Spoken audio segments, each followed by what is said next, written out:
परमात्मानं मालम्ये स्वात्मसंवेदे इष्टोपदेशमचष्टे स्वशक्त्या सादरस्फुटम् यस्य स्वयं स्वभावाप्ते प्रभावे कृष्ण तस्मै संज्ञानरूपाय नमोस्तु परमात्मने परब्रह्म परमात्मा पूर्ण ज्ञान घन वंदो परमानंदमय कर्म विभाग पूज्य पाद मुनिराज को नमन करूं मन लाज स्वात्म संपदा के टीका करूं बना प्रगटा सहज स्वभाव निज हुए कर्म हरिना ज्ञान रूप परमा प्रणमु मिले प्रभु ज्ञान रूप परमा प्रणमु मिले प्रभु।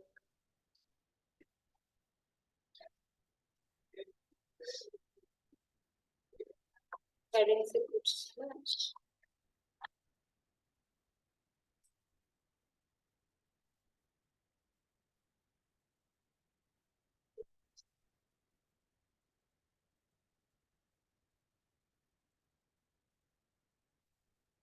सांसारिक सुख की अवास्तविक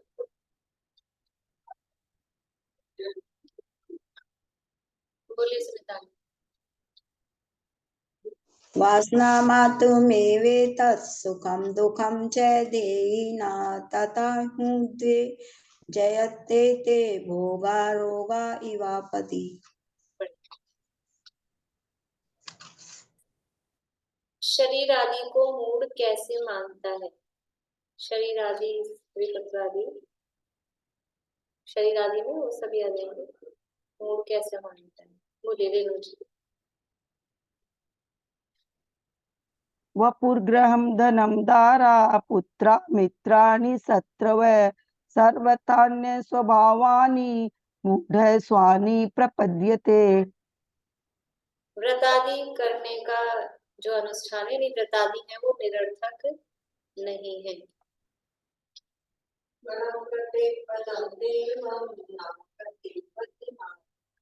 छाया तपस्थयोर्वेद प्रतिपादन संसारी जीव किसमें सुख मानते हैं?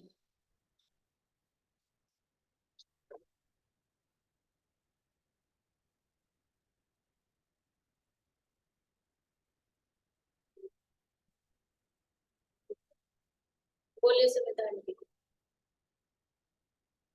दुरार्जेने सुराक्षेने नस्नेने धनादिना स्वस्थं मन्योजनाय कोपि ज्वरवान इव सर्पिसा। जो धन का इच्छुक है, धनार्थी है, वो आगामी आपदा को नहीं देखता, उसको धन दिखता है।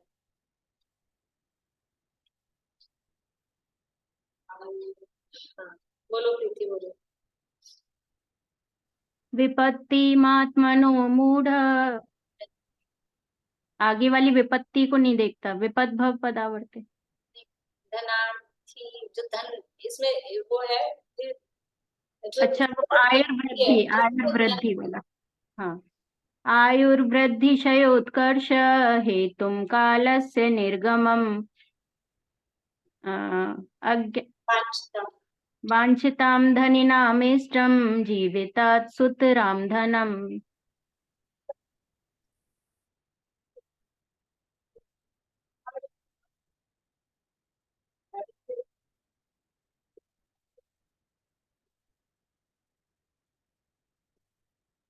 भोगो भोग का क्या स्वरूप है? जो भोग भोग की चीजें हैं उनका क्या स्वरूप है, और उनके लिए धन की ये धन कमाना वो योग्य नहीं है। भोगो भोग का स्वरूप क्या है और उसके लिए धन कमाना वो योग्य नहीं है। बोलिए अर्चना जी, बोलिए। इसमें यही आएगा ना, आरंभे तापकान प्राप्ता वा तृप्ति प्रतिपादिकान अन्ते सुदस्ते त्यजान कामाना कामम का सेवते सुधि। ठीक है, बढ़िया। शरीर का क्या स्वरूप है? शरीर संबंधी क्या विचार? बोलो। नहीं, प्रीति बोलो। भवन्ति प्राप्य यत् सङ्गमशुचि निशुचिन्यपि सैकाय सन्ततापायस्तदर्थं प्रार्थना व्रतः। आत्मा का क्या स्वरूप है? ये तो सबको आना चाहिए। नहीं। स्वसंवेदन सुव्यक्तस्तनुमात्रो निरत्यय अत्यंत सौख्यवान आत्मा लोकालोकविलोकिन। ये 3-4 श्लोक तो सबको याद होने, सबको करने हैं। मतलब अशांति, पूर्णिमा आंटी, ममता अभी, ये 21वां, और वो एक को हम निर्ममा शुक्लो, क्या नंबर है उसका, और ना हम बालो न वृद्धो हम न मे मृत्यु तो भीति। ये 3-4 श्लोक है, ये तो याद कर लीजिए, तो काम आएंगे अपनी अड़ी बड़ी भगत। चलिए। अहित वर्ग कोप का पात्र नहीं, उसका दृष्टांत, मतलब दूसरों पर क्रोध करना वो ठीक नहीं है, उसका दृष्टांत सहित जो श्लोक में दिया है। रेणु जी। विराधक कथम मंत्रे जनाय परिकुप्यति त्रयंगुलम पातयन पदभ्याम स्वम दंडे न पात्यते। मोक्षार्थी को स्वर्ग सुख भी सुलभ होता है।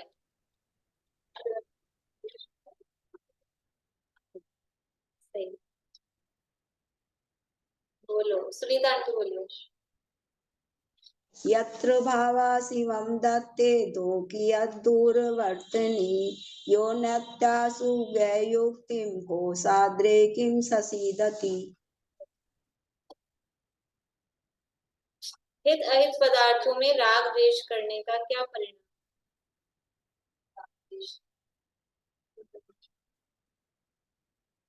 बोलो प्रीति। अभी तो क्या है कि यहाँ 4 ही लोग खेल रहे हैं। एक इधर है और 3 इधर है, बाकी सब पन्ने में लड़ रहे हैं।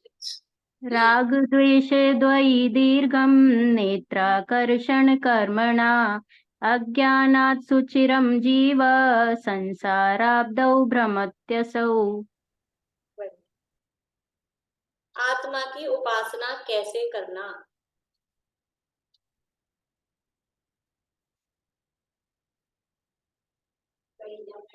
हाँ, बोलिए।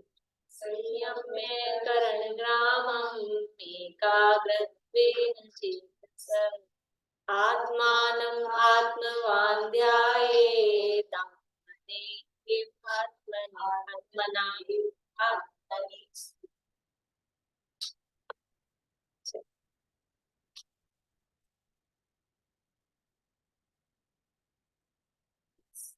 सांसारिक सुख का वास्तविक स्वरूप। प्रीति। विपद्भवपदावर्ते पदिके वाति वायते यावत् तावत् भवन्त्यन्या प्रचुरा विपदः पुरा। हितकारक माने गए स्त्री पुत्रादि का संयोग कैसा है? जो स्त्री पुत्रादि का संयोग है वो कैसा है? सरल है ये तो, बोलो पारुल। नहीं, पूर्णिमा आंटी देख के खोज, मतलब सरल है श्लोक। एक तो मेरे पास पुस्तक इसमें हेडिंग नहीं है, ये दूसरी वाली है, और दूसरा मैंने 1.25 महीने पहले क्लास अटेंड की, शाश्वत धाम में थी, तो मीना मुझे तो चाची बोलिए। ढूंढने में ही टाइम चला जाता मेरा, तो हो भी जाता जब तक, इसलिए मैंने आवाज चालू करिए मीना चाची। आवाज नहीं चालू हो रही है आपकी, आवाज चालू करिए। पुम ग्रहम धनम दारा। नहीं नहीं नहीं, नहीं। अच्छा ये वाला होगा फिर। दिग्देशेभ्यः हाँ, दिग्देश। दिग्देशेभ्यः खगायेत्य संवसन्ति नगे नगे स्वस्वकार्यवशाद्यान्ति देशे दिक्षु प्रगे प्रगे। स्वस्वरूप की प्राप्ति कैसे हो? अपने आत्म स्वरूप की प्राप्ति किस प्रकार से हो? निशान।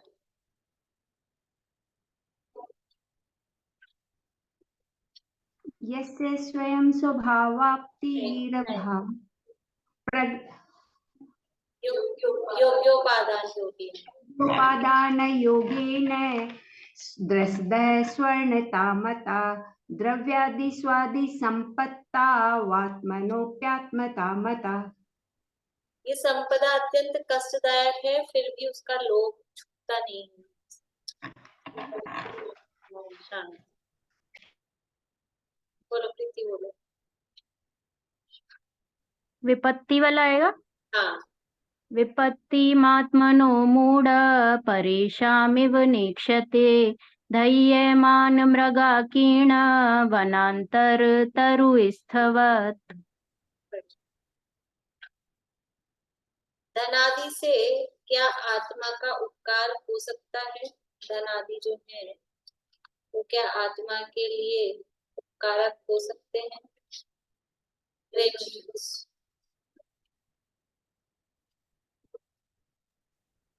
मैम ये जीव आएगा कि त्याग है? हाँ, यज्जी जीवस्योपकाराय यज्जीवस्योपकाराय तद्देहस्यापकारकम् यद्देहस्योपकाराय तज्जीवस्यापकारकम्।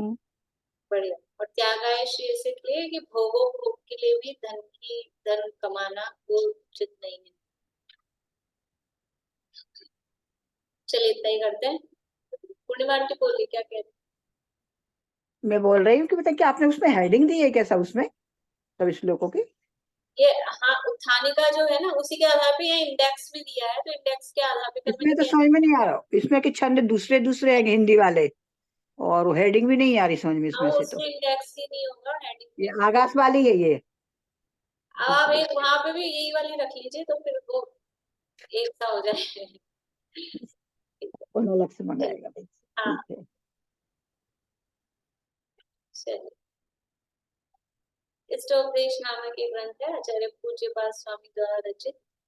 इसके अंतर्गत यहाँ हमारे लिए जो हितकारी, आत्महित के लिए जो आत्मा के लिए जो हितकारी उपदेश है वो उपदेश यहाँ पर दिया जा रहा है। तो क्या उपदेश दिया जा रहा है? आत्मा के लिए क्या हितकारी है? रुपया पैसा कमाओ, पूजा पाठ करो, ये हितकारी है कि आत्मा को जानो, पहचानो, उसकी साधना करो, उसमें लीन हो जाओ, यही हितकारी। और कुछ भी वास्तव में हितकारी नहीं। क्या खाना और क्या नहीं खाना, क्या हितकारी और क्या हितकारी है, वो सब शरीर, वो सब शरीर के लिए। इसलिए कहा था जीवस्य उपकाराय तद्देहस्य अपकार। जो जीव के लिए उपकारी है, जीव के लिए उपकारी है ध्यान, तपस्या, आत्मलीनता। तो शरीर के लिए क्या होता है? शरीर उससे सूखता है, शरीर का ध्यान नहीं बढ़ता है, वो शरीर के लिए अपकारक हो जाता है। और जो शरीर के लिए उपकारक है, ये खाओ, ये मत खाओ, और ऐसे आराम से रहो, आराम से रहो, और हर काम में आराम, गाड़ियों में घूमो और एसी में बैठो और आराम से पसर के कुर्सी पे, पलंग पे ऐसे बैठो। तो जो शरीर के लिए उपकारक है वो आत्मा के लिए कैसा है? वो आत्महित के लिए नहीं है, आत्मा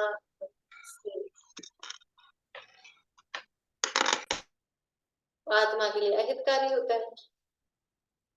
तो यहाँ पर आत्मा के लिए जो हितकारी उपदेश है वो दिया जाता है, शरीर के हित की बात नहीं चल रही है। शरीर का हित दुनिया में ही बहुत है, अनादिकाल से वही चल रहा है, और उसके तो उपदेश दाता कदम कदम पे मिलते हैं।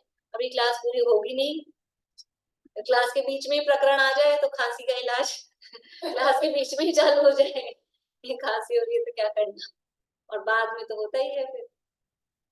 और उसके अलावा भी नहीं हो रही हो तो भी ये तो कम हो गया आजकल, तो अपने नहीं तो सर्दियों में तो पूछो मत आम लेके क्या क्या कर यूज ले रहे हैं सर्दियों में होम साइंस चालू हो जाती है।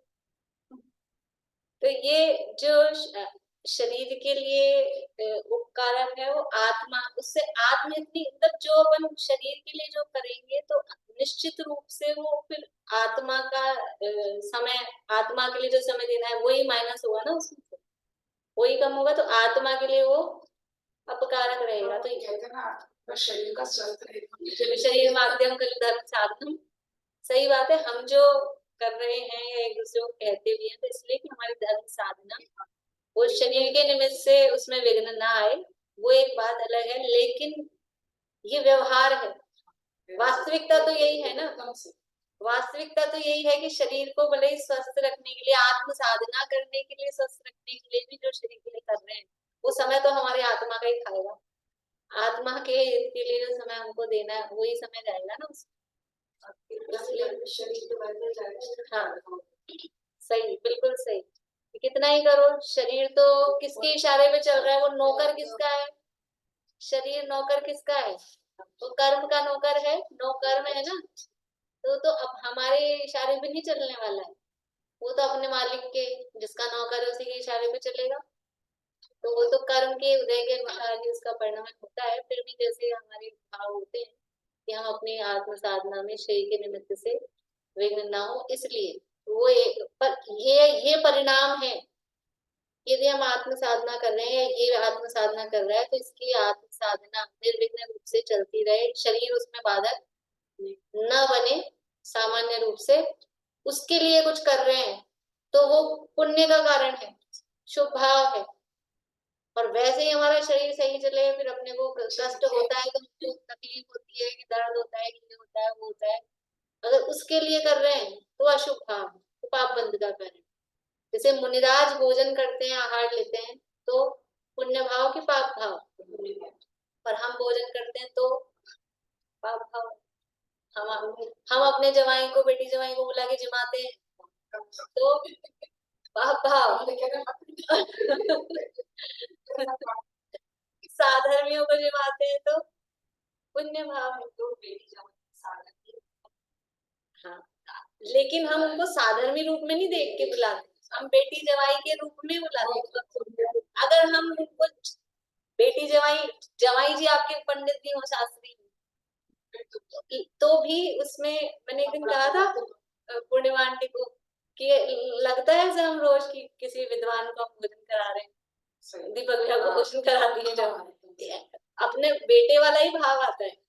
ये नहीं आता हम किसी और विद्वान को बुलाते हैं अपने घर में तो हाँ पंडित जी आए हैं, और अपने घर में रोज पंडित जी जीमते हैं तुम्हारे घर में दो जीमती हैं वो भाव, वो हाँ वो राग भाव ही रहता, वो राग भाव ही रहता। और यदि हम इसलिए उसमें भी कोई जरूरी नहीं है वो राग लाए, हम उसको विद्वान की मतलब हम साधर्मी के तरीके करते हैं, वो भाव का मतलब उसमें पड़ता। तो यहाँ इष्ट उपदेश की चर्चा चल रही है। हमारे लिए इष्ट क्या है, हमारे लिए हितकारी क्या है? एकमात्र आत्मा को जानना पहचानना, वही हमारे लिए हितकारी है। तो उसकी प्रक्रिया यहाँ चल रही है। तो कैसे करेंगे? शरीर से भिन्न जाने। शरीर से भिन्न कैसे जाने की? पहले उपदेश लो कैसे क्या करना है, फिर उसका अभ्यास करो और फिर उसका भिन्नता का अनुभव करो। तो अब ये जो हमने उपदेश भी सुन लिया, अभ्यास भी कर रहे हैं, लेकिन हमारी गाड़ी सही ट्रैक पे है कि नहीं? कर तो रहे हैं लेकिन गाड़ी सही रास्ते चल रही है कि नहीं चल रही है? अपन जाते हैं अलग कहीं, मान लो सब बाय रोड कहीं जा रहे हैं तो हम सही रास्ते चल रहे हैं कि नहीं चल रहे? रुको रुको पूछ लो, किससे कंफर्म कर लो ये रास्ता यही जा रहा है कि नहीं जा रहा। तो ऐसे ही हम जिस लाइन पे चल रहे हैं तो कंफर्म तो कर लें कि हमारे आत्महित का ही मार्ग है, हमें आत्मा का ही अनुभव हो रहा है कि ऐसे ही कुछ गलतफहमी हो रही है। तो उसके लिए लक्षण यहाँ पर बताए। क्या क्या लक्षण बताए कि जैसे जैसे वो आत्मा अनुभव में आता है वैसे वैसे सुलभ विषय भी अरुचिकर लगते हैं, वो अच्छे नहीं लगते। और जैसे जैसे ये सुलभ विषय भी अरुचिकर लगते हैं वैसे वैसे आत्मा और अधिक उसमें रुचि बढ़ती जाती है।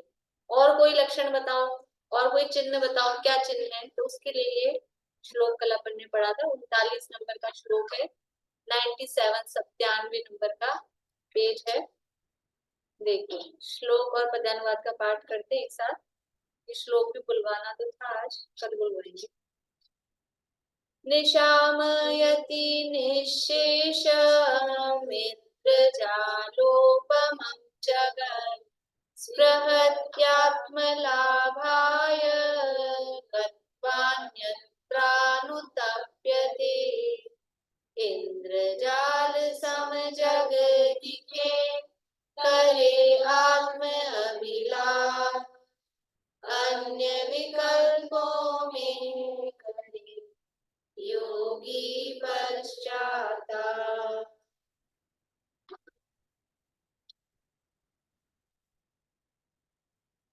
क्या होता है? जो आत्महित का अभिलाषी है उसको कह रहे हैं योगी। योगी का मतलब कोई बाहर से कोई ऐसा बबूत रमा के बैठा हो ऐसे ऐसे करने वाला, उसका नाम योगी नहीं। योगी का मतलब है जुड़ने वाला। योग, योग से बना है योग। योग का मतलब है जुड़ान। किसमें जुड़ान? अपने आत्मा में जिसने जुड़ान किया है वो योग। वो योगी कैसा है कि जिसको अगर आत्मा में रुचि आई है। बता क्या रहे हैं कि आपकी गाड़ी सही रास्ते पर है, आपको आत्मा का अनुभव आपका बढ़ता जा रहा है। अनुभव बढ़ रहा है का मतलब यहाँ वो वाला स्वसंवेदन वाला अनुभव नहीं, मतलब आत्मा की रुचि, प्रतीति, विश्वास, विकल्पात्मक विश्वास वो आपका बढ़ता जा रहा है। उसका चिन्ह बता रहे हैं कि ये जो योगी है, जो ये आत्मा के समझ लो चिंतन मनन में बैठा है, उसको क्या होता है कि समस्त जगत उसको इंद्रजाल के समान दिखाई देता है। सारे जगत को इंद्रजाल के समान समझता है। इंद्रजाल मतलब माया, झूठा, वास्तविकता कुछ नहीं है इसमें। इंद्रजाल के समान समझता है, देखता है। और क्या उसकी इच्छा रहती है? एकमात्र आत्म लाभ, आत्म स्वरूप की प्राप्ति की ही अभिलाषा करता है। जैसे जो विद्यार्थी होता है वो खाना खाता है कि नहीं, वो नहाता है कि नहीं, सोता है कि नहीं, और दूसरों से कुछ बातचीत करता है कि नहीं, सब करता है। लेकिन उसका सारा काम किसके लिए होता है? बस पढ़ाई। दिमाग में क्या रहता है? पढ़ाई, एग्जाम आ रहे हैं, पढ़ाई। ऐसे ही ये जगत में रह रहा है। ये जो योगी है जगत में रहता है, भोजन भी करता है, घर में रह रहा है, और बातचीत भी करता है, नहाना धोना खाना पीना सब काम हो रहे हैं, लेकिन स्पृहा, वो अंदर से इच्छा, वांछा क्या है? एकमात्र मुझे आत्मलाभ हो। ये जो भोजन कर रहा हूँ, ये भोजन का भी प्रयोजन क्या है? भोजन करते समय नमोकार मंत्र के साथ 4 बातें बताई थी बोलने की। अरुण जी, गुरु जी बताए थे, एक बार बोले निशान की। सभी ज्ञानी धर्मात्माओं की निर्विघ्न आत्म साधना हो, उनका निरंतराय आहार हो। इस भोजन को तैयार कर, मतलब इस भोजन को, यह जो मैं भोजन बना रही हूँ यह मेरी आत्म साधना में निमित्त बने।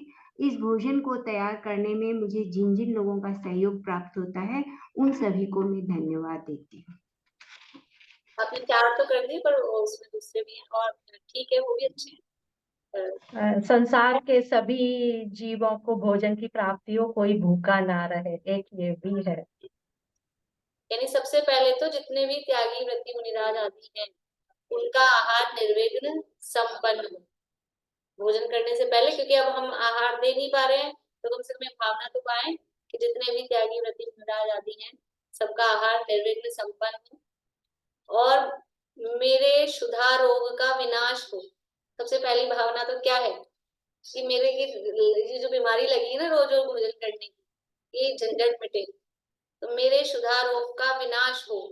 अभी तो विनाश तो नहीं हुआ, कर रहे हैं, तो ये जो आहार भोजन कर रहे हैं, ये मेरा भोजन मेरी आत्म साधना, ध्यान, स्वाध्याय में निमित्त बने, विषय पोषण में नहीं। ले तप बढ़ावन हेतु नहीं तन पोषते। वो मुनिराज तप बढ़ाने को लेते, तो हम नहीं ले सकते कि हम केवल शरीर के पोषण के लिए या जिह्वा इंद्रिय के पोषण के लिए। केवल ये जो मैं भोजन कर रही हूँ, ये मेरी आत्म साधना, स्वाध्याय, ध्यान, इसमें निमित्त बने। 3 हो गए। और फिर चौथा है संसार में कोई भी भूखा न रहे।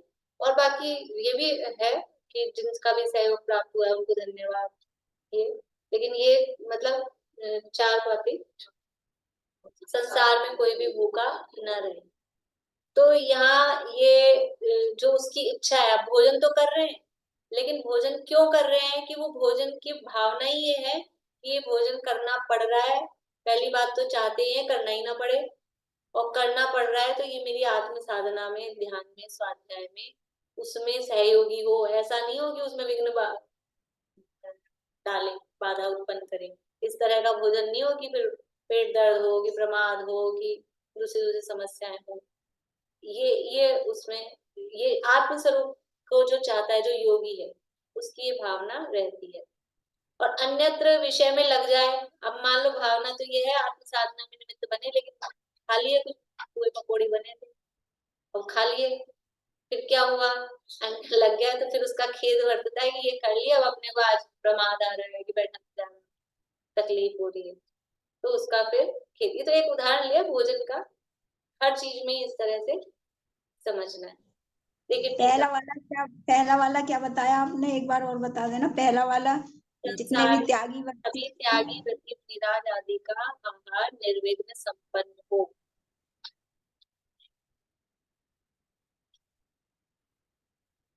देखिए टीका पेज नंबर 97 ही है। योगी शब्द अंत दीपक होने से सर्वत्र जोड़ना, अर्थात निशामयति, स्पृहयति आदि क्रियापदों के साथ उसको कर्ता रूप में जोड़ना। कि ये किसकी बात चल रही है, तो ये योगी की बात चल रही है। तो सब में योगी शब्द को, ये योगी शब्द आएगा अंत दीपक, ये 42 नंबर श्लोक में योगी योग परायण आएगा। तो अंत दीपक है, नहीं अभी यहाँ इस श्लोक में तो है नहीं योगी शब्द, तो वो ये योगी शब्द वहां से लेना कि ये आप कोई कह सकता है योग कि कौन देख किसकी बात चल रही है, तो अंत दीपक है वहां उस श्लोक में जाके, ये उससे पहले वाले श्लोकों में भी इसको हाँ मुनिराज के लिए तो लेते हैं, लेकिन यहाँ मुनिराज की मुख्यतः बात नहीं चल रही, क्योंकि यहाँ तो भी आत्म स्वरूप को जो प्राप्त करेगा उसकी बात चल रही है, करना चाहता है उसकी बात चल रही है।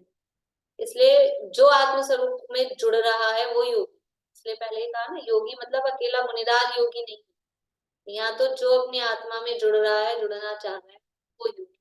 अब योगी हुए बिना आत्मा की प्राप्ति होती भी नहीं है ना, भले ही बाहर से मुनि नहीं बने, लेकिन ये विषय विरक्ति तो चाहिए ना, विषयाशा वशाती, तो ये तो अभी भी चाहिए ना। अकेले मुनिराज ही विषयों की आशा से विरक्त हैं, लेकिन जब तक ये गृहस्थ भी विषयों की आशा से विरक्त नहीं होगा, तब तक उसको आत्मस्वरूप की प्राप्ति नहीं हो सकती। वहां अभी प्रक्रिया जो पूछा था ना, आत्मस्वरूप का लाभ कैसे हो, तो संयम में करण ग्रामम, ये जो इंद्रियां बाहर भटक रही हैं और बाहर विषयों में उलझाती हैं, उसको संयमित करके, तो संयमित करेगा तो वो योगी तो होगा। और योगी क्या करते हैं, वो भी तो इंद्रियों के पंचेंद्रिय विजयी तो होते हैं। इसलिए गृहस्थ भी है, लेकिन अगर वो आत्मा का लाभ चाहता है तो वहां विषयों से उपयोग को हटाकर अपने में जोड़ना, तो वो योगी कहलाता है। योगी शब्द अंत दीपक होने से सर्वत्र जोड़ना, अर्थात निशामयति यानी योगी निशामयति, योगी स्पृहयति आदि क्रियापदों के साथ उसको कर्ता के रूप में जोड़ना। जिसको स्व संवेदन में रस है ऐसा ध्याता, ध्यान करने वाला वो कहलाता ध्याता। योगी चर यानी जंगम और अचर यानी स्थावर रूप बाह्य वस्तु समूह को इंद्रजालादि द्वारा बताए गए सर्प, हार आदि पदार्थ समूह के समान देखता है, क्योंकि अवश्य उपेक्षणीय बने के कारण वे वस्तुएं त्याग ग्रहण विषयक बुद्धि का विषय है। जिसको स्वसंवेदन में रस है, जिसको बाहर के रसगुल्ले के रस में रस नहीं है, जिसको आम के रस में रस नहीं है, जिसको स्वसंवेदन में रस है, बाहर उसमें होता हो जब वो प्रकरण चल रहा हो, लेकिन अभी रुचि किसमें है कि आत्मा की प्राप्ति हो, आत्मा का अनुभव है, उसकी प्राप्ति हो। तो ऐसा जो ध्याता, ध्यान करने वाला है, उसको ध्याता कहते हैं। वो चर अचर रूप समस्त बाह्य वस्तुओं को, तो चर अचर का मतलब, चर को कहा जंगम, अचर यानी स्थावर, मतलब ये है चर मतलब जो क्रियाशील है, और अचर मतलब है निष्क्रिय है। चराचर, स्थावर मतलब जो स्थिर। जंगम का मतलब वही है कि जो समझ लो क्या बोलते, क्रियावती शक्ति से युक्त है। ये शब्द अलग अलग जगह अलग अलग, एक आपको जंगम प्रतिमा, प्रतिमा के लिए भी आता है जंगम प्रतिमा, स्थावर प्रतिमा, तो वहां तीर्थंकरों के लिए और उनके लिए ये शब्द आता है। तो अलग अलग जगह अलग अलग यूज में। यहाँ चराचर, चराचर जगत तो शब्द कई बार आता है। तो चराचर का मतलब है कि जो भी, तो चर मतलब चलायमान, अचर मतलब, या फिर चराचर में जैसे लिविंग थिंग और नॉन लिविंग थिंग ऐसे भी लेते हैं चराचर में। तो वही 6 द्रव्य आ जाएंगे, आप कुछ भी ले लो, 6 द्रव्यों का समूह विश्व है। तो उस विश्व की जितनी भी ये वस्तुएं हैं 6 द्रव्य स्वरूप, वो समस्त बाह्य वस्तु समूह को, यानी जो वस्तुएं स्थिर हैं वो, चाहे जो चलायमान होती है, बदलती रहती है, वो सबको ही वो इंद्रजाल बदलने वाला समझते हैं। जो स्थिर दिख रही है, जो चलायमान हो रही है, वो तो चलायमान हो ही रही है, लेकिन जो स्थिर दिख रही है ये तो टिकी हुई है, वो भी वास्तव में वो टिकी हुई नहीं है, वो स्थिर नहीं है, क्योंकि दुनिया का स्वरूप, संसार का स्वरूप ही कैसा है, क्षण भंगुर है। सारे जो संयोग हैं, जितने भी संयोग है, नित्य भावना, जितने भी संयोग हैं, जितने भी पर्याय हैं, वो सब कैसी, क्षण भंगुर है, नाशवान है। तो जिसको स्वसंवेदन में रस है, ऐसा ध्याता योगी चर अचर रूप बाह्य वस्तु समूह को, बाहर की जितनी भी वस्तुएं हैं, वस्तु समूह है, यानी जितने भी द्रव्य हैं, गुण हैं, पर्याय हैं, द्रव्य गुण पर्याय स्वरूप। अब द्रव्य कहाँ दिखता है, द्रव्य बोलते हैं, बाहर में जितने भी वस्तु है, द्रव्य, वो जो कुछ भी हमको दिख रहा है वो है क्या, बाहर में जो कुछ भी दिख रहा है दुनिया में, वो द्रव्य है, गुण है कि पर्याय है, पर्याय है। पर्याय ही है। द्रव्य दिखता कहाँ है, बोलते हैं ये द्रव्य, पुद्गल द्रव्य, ये पुद्गल द्रव्य कहाँ है, दिखता नहीं पुद्गल द्रव्य, आंख से दिख ही नहीं सकता है, ये सब गुण भी नहीं दिखते हैं, ये पर्याय ही है। और पर्याय का स्वरूप, हाँ, शुद्ध शुद्ध शुद्ध द्रव्य एक भी नहीं दिखता है, आंख से दिखने योग्य है ही नहीं। पुद्गल में भी स्कंध ही दिखता है, तो वो शुद्ध कहाँ रहा, और स्कंद भी ऐसा वैसा नहीं दिखता हमको, अनंत अनंत परमाणुओं का स्कंद होता है, वो तब चाक्षुष होता है, नहीं तो चाहे कितने सारे स्कंद वर्गणाएं कहाँ दिखती हैं, चाक्षुष ही नहीं है, दिखते ही नहीं आंखों से। तो जो कुछ भी दिख रहा है वो बाह्य वस्तु समूह, कह रहे हैं वस्तु समूह, वस्तु नहीं है वास्तव में, वो सब पर्याय हैं, उनको इंद्र जालादि द्वारा बताए। मैं बोली अनंत अनंतानंत परमाणु का अवसन्नासन भी तो नहीं दिखता है। कहाँ दिखता है, इंद्र जालादि द्वारा बताए गए सर्प हार आदि पदार्थ समूह के समान देखता है। ये जो दिख रही है ना चीजें, ये कैसी है कि कोई जादूगर आके दिखा रहा है, देखो ये मैंने हार निकाल दिया, ये देखो मैंने जादू सब, तो जैसे वो झूठ है, वो सच्चाई नहीं है, वैसे ये सब भी क्या है, ये जो बैठे हैं ये सब झूठ है, ये सच्चाई नहीं है, ये इंद्रजाल है, माया जाल है, ये जो, क्योंकि जो दिख रहा है वो है नहीं, और जो है वो दिखता नहीं। हमको क्या दिख रहा है, हमको एक उद्गत द्रव्य दिख रहा है, हमको एक जीव दिख रहा है, ये है क्या, जो दिख रहा है वो जीव नहीं है, और जो जीव है वो दिखता नहीं। तो क्या है फिर, ये इंद्रजाली है, मायाजाली तो है, और क्या, जो है वो ना दिखे और जो नहीं है वो दिखे, इसी का नाम तो जादू है, यही तो है जादू, और क्या है कि वहाँ जो है वो दिख नहीं रहा कि वो क्या कर रहा है, और जो नहीं है वहाँ आम नहीं है, वहाँ सांप नहीं है, वहाँ हार नहीं है, और वो दिख जाता है। यही तो आंखों का धोखा, हाथ की सफाई, जो जो भी शब्द इसको कहो, इंद्रजाल, माया जाल, वही है। तो ऐसे ही यहाँ पे भी दुनिया में हमको जो दिख रहा है वो वास्तविकता नहीं है। और फिर क्या दिखता है? ये दिखता है कि ये तो है, ये कल भी था, ये आज भी है, ये कल भी रहेगा, ये तो है। लेकिन ये जो कल था वो आज नहीं है, और जो आज है वो कल नहीं रहेगा। पर्याय है ना, प्रति समय बदल रही है। लेकिन हमारी ये आंखों पर ऐसा पर्दा पड़ा है कि हमको वही दिखता है, वही तो है, ये बिलवा भी वही तो है, 2-4 दिन पहले के जो वही वही वही दिखते हैं सब। अभी ये यहाँ दिख रहे हैं मुझे बैठे हुए इतने सारे लोग हैं, 20-22 लोग, ये है कि नहीं है? ये है कि नहीं है? सच्चे हैं कि झूठे हैं? ये सब इसमें घुस गए ये क्या है? ये सब माया जाल मतलब कथनचित है, यहाँ तो अनेकांत है, किसी अपेक्षा है, किसी अपेक्षा। सबको अपने अपने फोन में दिख रहे, कितनी सारी हो गई निशांति आप 22 जगह दिख रहे हो। आप कितने हो आप? तो ये सब क्या है? तो ये वास्तव में ये ऐसा है कि बाह्य वस्तु समूह वो इंद्रजालादि द्वारा बताए गए सर्वहारादि पदार्थ समूह के समान दिखता है, क्योंकि अवश्य उपेक्षणीय पने के कारण वे वस्तुएं त्याग ग्रहण विषय बुद्धि का विषय है। क्योंकि ये जो वस्तुएं हैं, ये वस्तुएं कैसी हैं? ये अवश्य उपेक्षणीय मतलब इनकी उपेक्षा करने योग्य है। अवश्य उपेक्षणीय कि इनकी अपेक्षा करते हैं तो दुख होता है, तकलीफ होती है। अपेक्षा ही वास्तव में उपेक्षा का कारण है। जिसकी हम अपेक्षा करते हैं, अपेक्षा का मतलब है जिसको हम चाहते हैं, इच्छा। अपेक्षा का मतलब मुझे तुमसे ये अपेक्षा नहीं थी, मतलब हमें कुछ और अपेक्षा रखते थे और वो हमारी अपेक्षा पूरी नहीं हुई, तो फिर क्या होता है? दुख होता है। और इनसे हमें कोई अपेक्षा ही नहीं है, तो फिर क्या हो गया? कोई दुख नहीं, तकलीफ नहीं। तो अवश्य उपेक्षणीय, उपेक्षा मतलब उनमें कोई राग द्वेष या किसी भी तरह की कोई वांछा नहीं करने के कारण वो जो वस्तुएं हैं वो त्याग ग्रहण विषय बुद्धि का विषय है, कि ये त्याग हो कि ग्रहण हो, ऐसी बुद्धि का विषय है। देखो अभी इसका इसमें पढ़ते हैं अपन, तो थोड़ा सीधा सा कुछ है।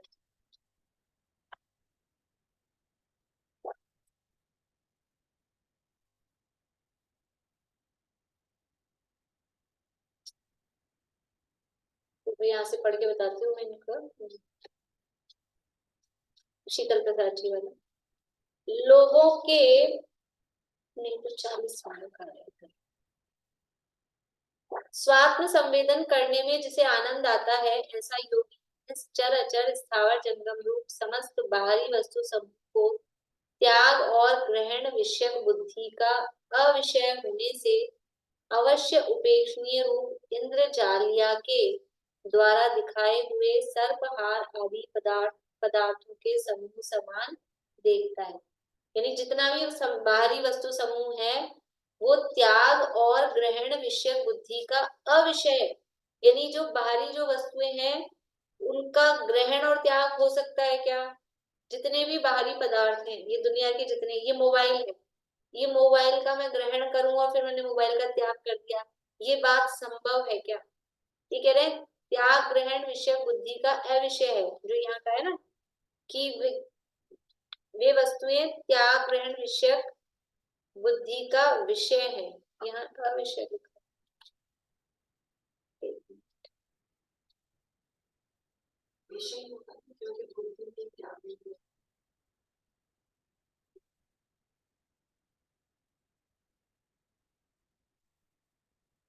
हाँ विषय होगा, इसमें अविषय नहीं, इसमें तो विषय है, इसमें अविषय शब्द। त्याग ग्रहण विषय बुद्धि का विषय होने से अवश्य उपेक्षणीय रूप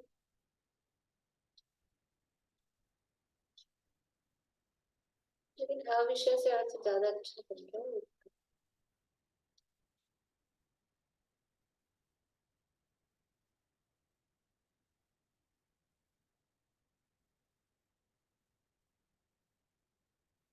त्याग ग्रहण विषयक बुद्धि का विषय होने से अवश्य उपेक्षणीय रूप इंद्रजालिया के द्वारा दिखाए हुए सर्प हार आदि समूह के समान देखते। देखो अगर ऐसा आप लिखते हैं अविषय वाला, तो ये बाहरी वस्तु जो है उसमें न तो त्याग होना है न ग्रहण होना है, तो उसका वो विषय ही नहीं है, क्योंकि त्याग ग्रहण केवल मान्यता में होता है, वस्तु का त्याग ग्रहण होता ही नहीं है। तो जो वस्तु का ग्रहण त्याग होता ही नहीं है तो उपेक्षा है, उसमें फिर अपने को क्या मतलब है, वो उपेक्षणीय है। फिर तो वो जो उपेक्षणीय है, तो जैसे देखो कोई जादूगर आके दिखा रहा है, जादूगर आके क्या दिखा रहा है कि देखो मैंने आम उगा दिया हाथ में, तो उसने आम उगा दिया, तो आपको सुशीला आंटी की इच्छा होगी खरीद, क्या भाव दे रहा है, क्या भाव दे रहा है, मैं खरीद लूं। अपने को पता है ना कि ये जो आम दिखा रहा है, एक नहीं, उसने 1 किलो आम दिखा दिए, एक आम नहीं। अब एक आम को तो कौन खरीदेगा, अरे तो अकेले एक ही आम खरीद ले लेकिन 1 किलो आम उसने दिखा दिए, तो भी हमको पता है ना जादूगर है। तो किसी को भी आता है क्या कि चलो यहीं से ले ले, कौन जाएगा जनता स्टोर की मंडी में, नहीं, यहीं से खरीद ले इसी से। वो त्याग ग्रहण विषयक बुद्धि उसमें नहीं होती, तो उपेक्षणीय कितने ही आम दिखा और अच्छे से अच्छा हापुस दिखा, बढ़िया से बढ़िया कोई सा भी दिखा, अब वो पेड़ उगा दे आम का पूरा, तो भी क्या खुशी होती है, चलो आम का पेड़ लग गया, अब तो यहीं से तोड़ तोड़ के खाएंगे, कुछ नहीं, उपेक्षा रहती ना उसके प्रति, क्योंकि वो जैसे वो समझ में आता है कि जो इंद्रजाल है कोई मतलब ही नहीं है। सपने में कितनी चीजें दिखे और पता है ये सपना है, अपन बैठ के कल्पना कर रहे हैं, तो मालूम है कोई मतलब ही नहीं। तो ऐसे ही वो जब जादू दिखा रहा है और वो जादू में वो जो वस्तुएं आ रही है, वो चाहे हार, देखो हार और सर्प दो दिए ना, तो हार का ग्रहण और सर्प का त्याग, सर्प को कौन लेना चाहेगा, उससे दूर भागो। तो कोई ऐसे डरे कि अरे सांप आ गया भागो भागो, और हार मिल रहा है तो लाओ, हार मतलब अच्छा हीरो का हार, ऐसा वैसा नहीं नकली, तो भी वो लेने का ग्रहण और त्याग का वो बुद्धि का विषय नहीं है, उसमें उपेक्षा वर्तती है। अच्छे से अच्छा दिखाओ कि खराब दिखाओ, सांप दिखाओ कि हार दिखाओ, हमारे को कोई राग द्वेष नहीं होता। उपेक्षा का मतलब सांप दिखाए तो हमको द्वेष हो और हार दिखाए तो हमको राग हो, उसमें हमारी उपेक्षा वर्तती है, राग द्वेष उसमें नहीं वर्तता है। तो अवश्य उपेक्षणीय बनने के कारण वे वस्तुएं त्याग ग्रहण बुद्धि का विषय। इसको और संस्कृत से मैं लिखवा लूंगी, वैसे अवश्य ज्यादा अच्छा जम रहा है मुझे। नहीं, ऐसा है ना ज्योति, इसमें उपेक्षणीय पने के कारण वे वस्तुएं त्याग ग्रहण बुद्धि का विषय है।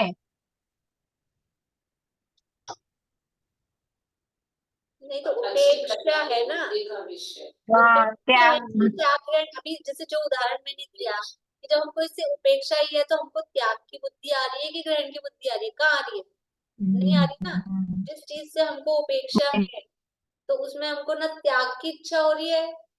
वो जो सांप है, वो उसने जो सांप दिखाया तो हमको पता है नकली है, सच्ची का नहीं है, सच्ची का भी दिखाया मतलब सच्ची का है लेकिन है मतलब यूं ही, तो फिर उसको उसको हम छोड़े भागे दूर भगाए, ऐसी कोई दिमाग आता है, बुद्धि आती है ऐसी, ऐसा दिमाग चलता है, नहीं चलता। और वो अच्छी चीजें दिखा रहा है, हार दिखा रहा है हीरो का, अपने हाथ में भी दे दे लो, तो भी क्या अपने को लेने का ग्रहण का भाव आता है, नहीं आता है। वो त्याग ग्रहण बुद्धि का विषय नहीं होता है। अभी रखते हैं, फिर और देख लेंगे संस्कृत से इसका। तथा वह आत्म लाभ के लिए स्पृहा इच्छा करता है, अर्थात चिदानंद स्वरूप आत्मा का अनुभव करना चाहता है, तथा अन्यत्र अर्थात स्वात्मा को छोड़कर अन्य किसी भी वस्तु में पूर्व के संस्कार आदि वश मन वचन काय से प्रवृत्ति करे, तो वहां से हटकर यानी परान्मुख होकर स्वयं ही पश्चाताप करता है कि अरे मुझसे अनात्मीन, अनात्मीन यानी आत्मा के अहित रूप, अन आत्मा, आत्मा के अहित रूप अनुष्ठान कैसे हो, अनात्मीन आत्मा के विरुद्ध, आत्मा के अपोजिट, आत्मा के अहित रूप अनुष्ठान मतलब ये कोई भी कार्य कैसे हुआ। तो वो करना क्या चाहता है? करना तो केवल आत्मा का अनुभव ही चाहता है। एक मात्र, बस एक लक्ष्य और एक पक्ष। हर श्वास उसी के लिए बहे। किसके लिए बहे? हमारे तो हर श्वास श्वास पति के लिए, बच्चे के लिए, बच्ची के लिए, किसके लिए है? और फिर मेरे खून का एक एक कतरा देश के लिए है। किसके लिए है? कि हर एक एक श्वास वो किसके लिए है? क्या चाहते हैं? कि बस मुझे आत्म स्वरूप की प्राप्ति हो। ये जो भाव मिला, ये जो जन्म मिला, ये किसके लिए मिला? नर भाव मिला है, मैं अपूर्व कार्य करूंगा। अपूर्व, जो पहले कभी नहीं किया। तो पाया जिन शासन अब भव का अभाव करूंगा, है मेरा निश्चय, है सम्यक निश्चय। अपूर्व कार्य है, बड़े पंडित जी साहब की रचना है। जन्मदिन हो ना, जन्मदिन किसी का आज है तो नहीं, किसी का है तो नहीं आज। जन्मदिन हो तो वो जन्मदिन में क्या सोचना कि ये जन्म मिला है ना, ये जन्म मिला है तो ये केवल केवल और केवल आत्महित के लिए मिला है। और अगर इस जन्म में ये आत्महित नहीं किया तो फिर यदि अवसर चूका तो कोई चीज अपने को मिली है, कोई भी सुविधा मिली है तो किस लिए मिली है? अभी यहाँ बच्चे पढ़ते हैं हॉस्टल में, किस लिए मिली है सुविधा? रहने की, खाने की। ये पढ़ो 5 साल अच्छे से, सब तरफ से माइंड से फ्री होके पढ़ो पढ़ो और पढ़ो, अध्ययन करो और आत्मा का हित साधो, आत्म कल्याण की रुचि से पढ़ो। और जो ये इसका दुरुपयोग करते हैं तो बीच में से ही चलो निकलो।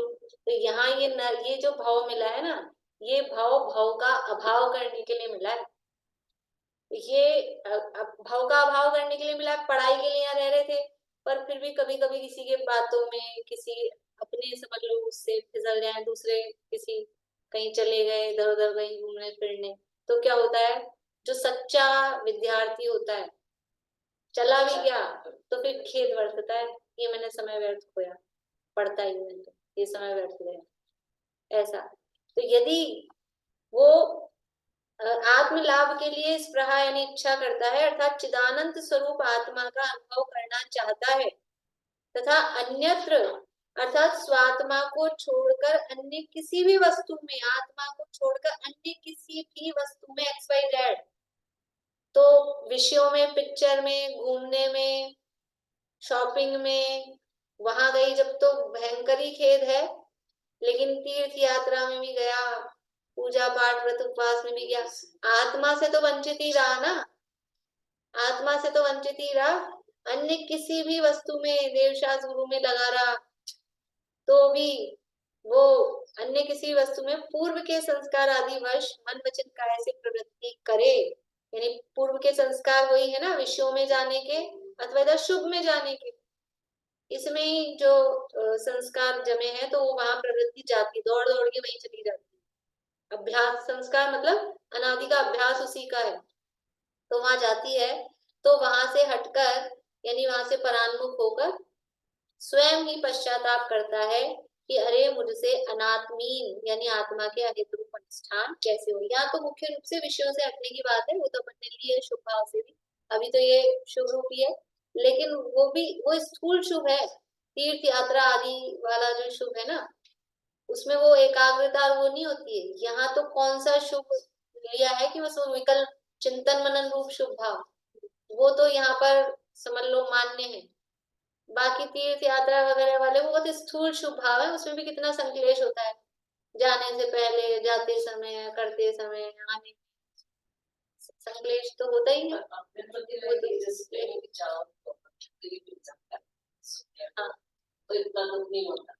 जैसे भी इंदौर भी गए तो आने जाने में तकलीफ भी हुई, तो वो इसलिए वो जो वहां संक्लेश हो रहा है, वो संक्लेश भी क्यों गौण है, वो संक्लेश भी क्यों धुल जाता है, क्योंकि हमको ये वहां पे भी जाने का, किसी शिविर में जा रहे हैं तो वहां भी लक्ष्य ये है कि आत्मा की चर्चा वार्ता वो होगी। तीर्थ यात्रा भी उसी तरह से कि वो आत्मा की चर्चा वार्ता होगी, वो प्रयोजन रहता है तो वो संकलेश भी फिर गौण हो जाता है। लेकिन फिर भी एक एकाग्र होकर केवल चिंतन मनन आत्म स्वरूप का करें वो, और उसमें है ऐसा, देखो एक तो है सीधे सीधे आपको मतलब कोई भी वस्तु समझ लो, गेहूं ही समझ लो, तो एक तो होता है ऊपर अपन ने छान लिए ना, तो एक तो ऊपर वाले गेहूं है, छान के जो ऊपर रह गए उनको बीनना, तो वो गेहूं ज्यादा है कंकड़ बहुत कम है, और एक है नीचे वाले जो नीचे आ गए चलनी में नीचे, समझते हैं ना सब उसको बीनना। तो वो जो तीर्थ यात्रा वगैरह है ना वो नीचे आने वाले हैं, उसमें कंकड़ ज्यादा है और इसमें कि यहाँ जो है उसमें भी, क्योंकि वो प्योरली शुद्धोपयुक्त है नहीं है तो शुभ भावी, लेकिन वो उसमें गेहूं ज्यादा है, उसमें लाभ ज्यादा है। पूर्व के संस्कार आदि वश मन वचन काय से प्रवृत्ति करे तो वहां से हटकर यानी परान्मुख होकर स्वयं ही पश्चाताप करता है कि अरे मुझसे अनात्मीन आत्मा के अहित रूप अनुष्ठान कैसे हुआ, ऐसा पश्चाताप करता है। इस तरह से ये हुआ है टीका। भावार्थ की चर्चा कल करते हुए फिर आगे बढ़ेंगे। जिसको मैं आत्मा के समझ लो ध्यान की और इस तरह के अभ्यास की रुचि लगती है ना, उसको ये वाले शुभ भाव भी नहीं सुहाते, फिर ज्यादा तीर्थ यात्रा वंदना ये, तो इसमें अगर रस आता है, अब जिसको मिलता ही नहीं है तो वो फिर ठीक है, इसी में ठीक है, लेकिन जिसको वहां वो विकल्प रूप में आत्मा के स्वरूप का चिंतन वास्तव में, खाली दिखाने को नहीं, निश्चयवासी वाला नहीं, लेकिन जिसको वास्तव में आत्मा का चिंतनात्मक रूप में भी आत्मा का स्वरूप भेद विज्ञान कुछ चलता है, तो फिर उसको ये बाहर में फिर ये उठापटक लगती है जाना आना। आदमी एकांत में अकेला वही रहता है, जैसे भी साधु समूह में रहते हैं उनमें भी समय उनका निश्चित होता है हर चीज, तो मुझे नहीं लगता कि वो उतना प्रॉपर समय कोई भी हो जो समूह में रहता हो उतना अच्छे से दे सकता नहीं, लेकिन वो तो वर्तमान काल के हिसाब से समूह में रहना है, पर फिर भी वहाँ वो जो उनको मिला है उसमें भी उपयोग तो लगे ना, और उनकी भी क्रियाएं रहती है, मुनिराजों के लिए बोल रहे हैं, उनके भी सब निश्चित रहते हैं कब ये करने हैं, हाँ सब उनके पाठ वाठ प्रतिक्रमण ये वो 10 वक्ति, हाँ ये सब रहता है, लेकिन उसके बाद भी इसलिए एकांत स्थान में ही करने की बात है, लेकिन मुनिराजों को भी एकल विहारी होने का उपदेश नहीं है सर। सब यात्रा करके जाएंगे तो समूह में जाएंगे, मतलब हम समूह में ही रहते। अब इसमें भी सबकी अपनी अपनी चॉइस होती है ना, किसी को तो समूह में यात्रा करना अच्छा लगता है, किसी को अकेले अपने अपने हिसाब से कि हम शांति से जितना जाए उतना जाए, और समूह में जाओ तो भागो 2 घंटे के लिए तो इसलिए सबकी अपनी अपनी रुचि है, तो स्थूलता और सूक्ष्मता का उसी को जिसकी जितनी गहराई है उस हिसाब से उसकी रुचि बदलती है। मैं शास्त्र में जब शास्त्र में इंडेक्शन में कहाँ हेडिंग, ये वाले पेज नंबर 9 में नहीं देखा ये, मैं तो हेडिंग देखी नहीं है समझ में मैंने नहीं बता दिया था आपको, पेज ध्यान नंबर नहीं। 9 नहीं है, पेज नंबर 9 नहीं है, आगे है इसके बाद 21 पेज नंबर है। हाँ 21 22 2 पेज है, अच्छा यहाँ से ग्रंथ शुरू हो रहा है ना, उससे 1 पेज पहले, हाँ हाँ हाँ हाँ 1 पेज पहले, मैं कल देखी नहीं है हाँ ठीक, जिनवानी से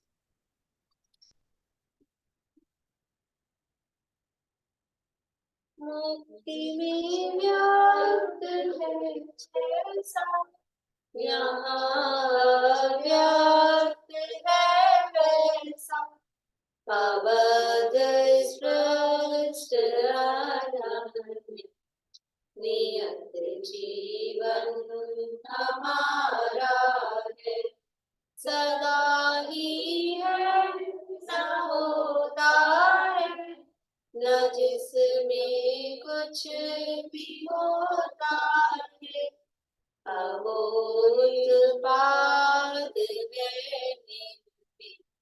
ध्रुव जीवन हमारा है, अहो चैतन्य आनंद सहज जीवन हमारा है, अनादि अनंत पर निर्विशेष ध्रुव जीवन हमारा।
जय उद्वार शाम